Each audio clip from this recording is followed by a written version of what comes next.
Cari kerja dan alhamdulillah sudah dapat kerja di UK ini. Sudah mulai kerja itu secara full time ya, selama berapa pun? 1 bulan. Kurang lebih 1 bulan.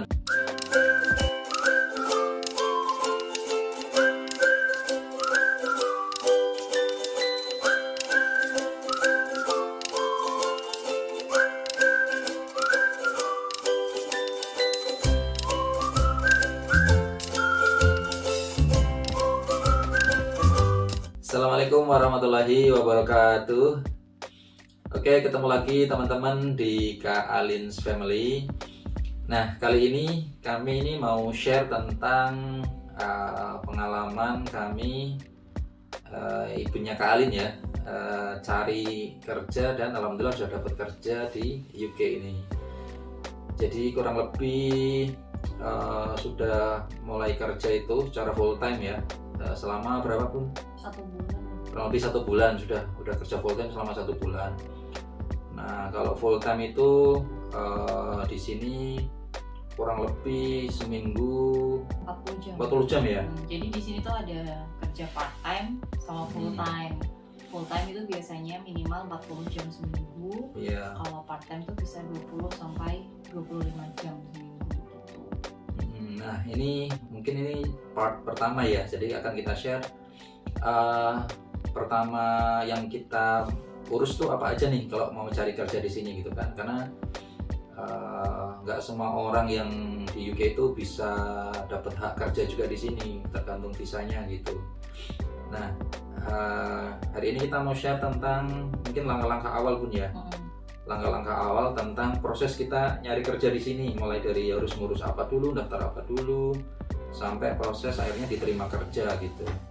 Mungkin yang pertama apa dulu yang bisa disiapin pas pertama kali baru mau daftar nih Bun, awal-awal tuh? Jadi yang pertama itu pastikan dulu izin kerjanya. Nah, izin kerja itu biasanya kita bisa lihat di visanya kita. Jadi waktu kita dapat visa yang nempel di paspor itu, di situ ada keterangannya pekerjaan apa yang bisa kita apply di situ. Apakah ada restrictionnya atau tidak. Nah, kalau aku kan visanya dependent tuh. Nah, dependent di visaku tuh tulisannya restricted worknya adalah sport person. Jadi aku nggak boleh kerja sebagai sport person atau coachman gitu kayak gitu. Nah, tapi selain itu boleh gitu. Jadi boleh kerja secara full time 40 jam gitu ya. Jadi kita lihat dulu syaratnya di visanya itu kalau boleh kerja, karena di visa juga ada yang tidak memperbolehkan kerja kan ya, kayaknya jadi, ada yang no work gitu kan kalau nggak salah. Bener. Jadi ketika teman-teman apply visa itu kan misalnya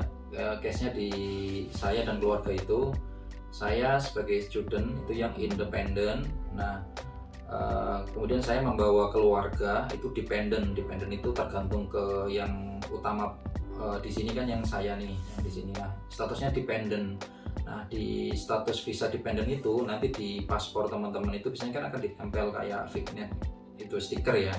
Nah, itu ada tulisannya dependent, terus ada restriksinya apa, boleh kerja di sini atau enggak, karena ada juga yang tulisannya nanti no work, nggak bisa buat kerja sama sekali, kita harus banding dulu, lapor dulu biar statusnya itu memang kita eligible untuk kerja, diizinkan untuk kerja. Ada juga yang mungkin di visanya itu tulisannya adalah dia bisa kerjanya di sektor apa aja gitu, tertulis di situ. Misalnya dia hanya bisa sebagai sport person, jadi dia bisa sebagai apa namanya, pelatih atau atlet gitu ya, yang memang punya kemampuan profesional di bidang olahraga misalnya gitu. Jadi tapi kan di visanya ayah kan juga student juga ada tulisannya kan juga kan work permitted, cuma ada tulisan waktunya berapa jam gitu kan. Kalau student itu maksimal 20 jam kalau di visanya aku ya, 20 jam. Cuma kan karena aku di sini kuliah di sini dan memang ada larangan untuk kerja, jadi nggak bisa sambil kerja.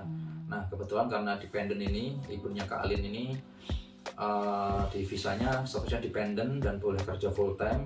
Nah, akhirnya artinya itu eligible untuk cari kerja di sini, boleh kerja di sini. Itu yang pertama ya. Jadi pertama ngecek di Fignet visanya, bisa boleh diizinkan kerja atau enggak. Kalau diizinkan kerja berapa jam, bisa full time atau enggak, terus pekerjaan apa.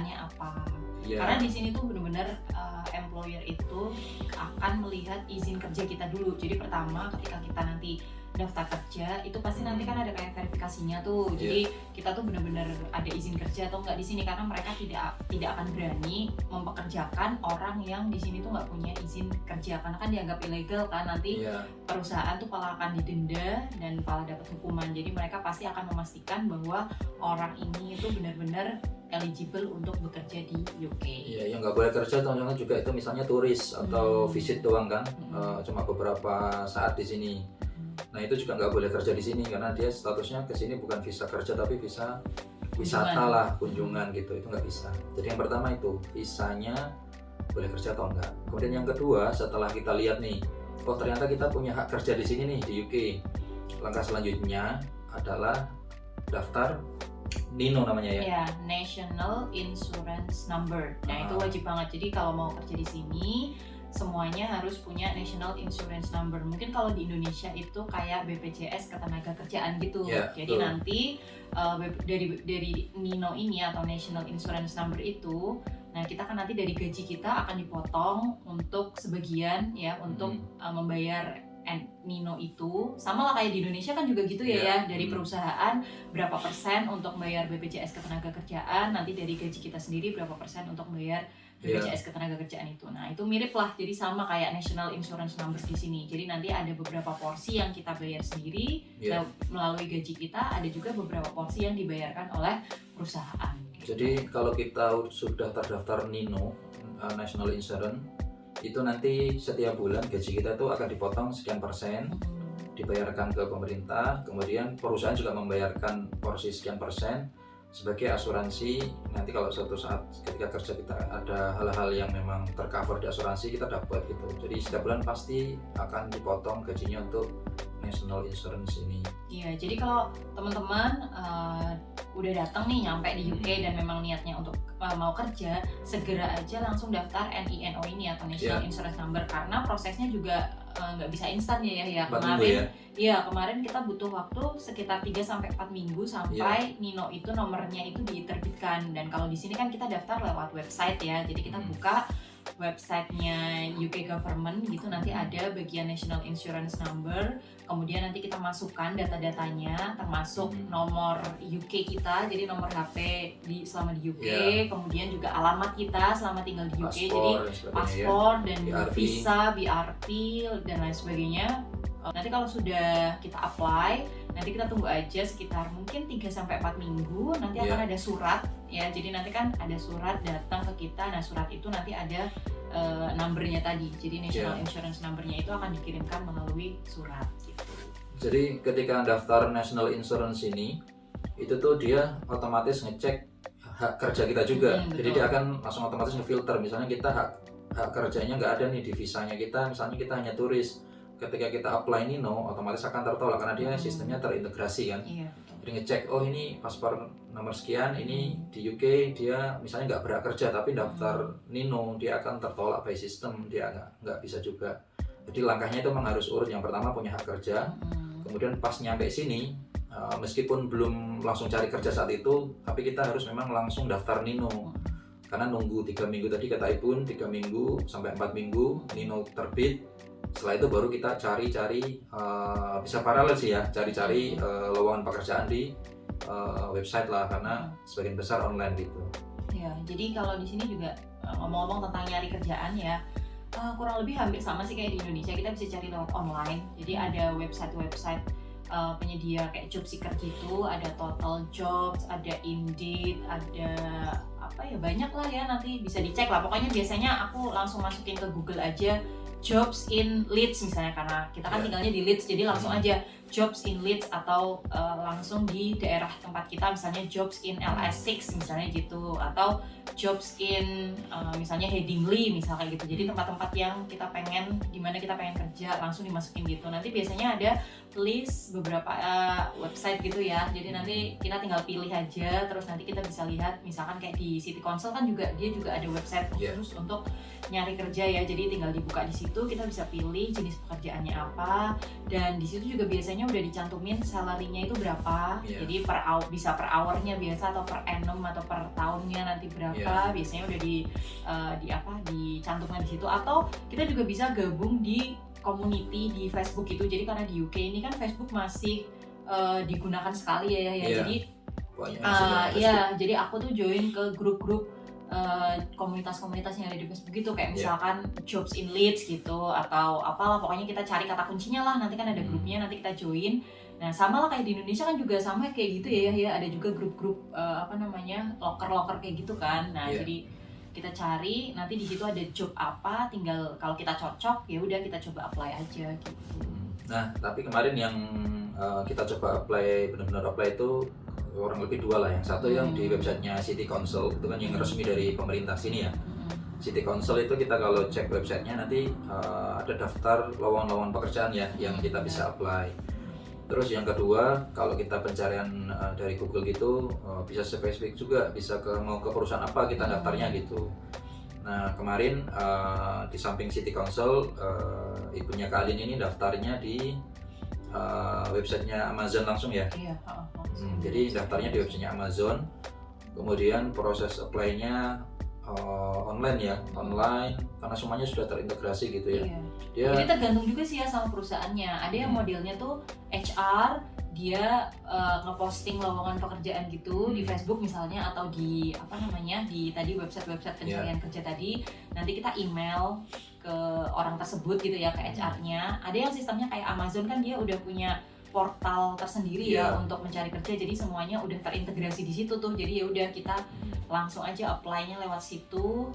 Ada juga yang sistemnya ya kayak di Indonesia gitu, datang langsung ke kantornya atau datang langsung ke konternya kayak gitu. Karena kan di sini juga jenis-jenis kerjaan kan macam-macam, ada yang skill sama non skill. Nah kalau yang skill itu biasanya nanti kita diminta beberapa persyaratan, nanti biasanya diminta kayak CV juga, ada cover letter juga dan lain-lain. Ya beda-beda sih, sama sih kayak di Indonesia lah ya, tergantung dari syaratnya apa. Nah kita bisa apply lewat email, ada juga yang apply langsung ke outletnya, misalkan ada juga yang lewat portal. Jadi ada perusahaan yang memang udah punya portal tersendiri untuk khusus hiring employee-nya gitu. Iya. Nah ketika cari pekerjaan ini, udah cari lowongan itu ya, itu nanti udah langsung tertera gajinya berapa per jamnya. Rata-rata di sini hitungannya per jam. Nah gaji ini kalau di UK ini ada grade-nya macam-macam ya, dari grade 1, 2, 3, 4 sampai yang tertinggi itu ada grade 21 kalau nggak salah ya. Grade 21. Jadi dari yang per jamnya mungkin cuma 10,5 pound sejam, 1 jam itu ya, 10,5 sampai 80 lebih lah gitu, 80 pound lebih. Nah itu nanti di lowongan pekerjaannya bisa langsung tertera nih gajinya per jamnya berapa. Kalau misalnya part time tinggal dikalikan berapa jam dia dapat kerjanya. Tapi kalau yang full time misalnya 40 jam, berarti ya 40 jam kali berapa per jamnya gitu. Kita udah langsung tahu gajinya dari situ. Kalau mau lihat detail grade-grade-nya bisa di websitenya UK resmi, ada sih di website resminya pemerintah UK ya.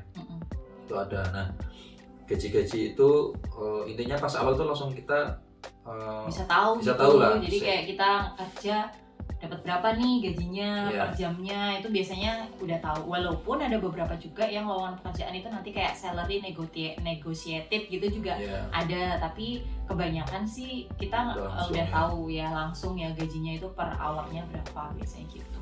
Oke, nah misalnya kita udah dapat nih pekerjaan yang kita mau, kualifikasinya masuk, intinya kita punya hak untuk kerja di sini, nggak ribet banget sih, nggak ada syarat yang detail banget. Intinya kita punya memang hak kerja di visa kita, sudah daftar national insurance, gajinya udah oke, yang ditawarkan, kita kemudian apply secara online.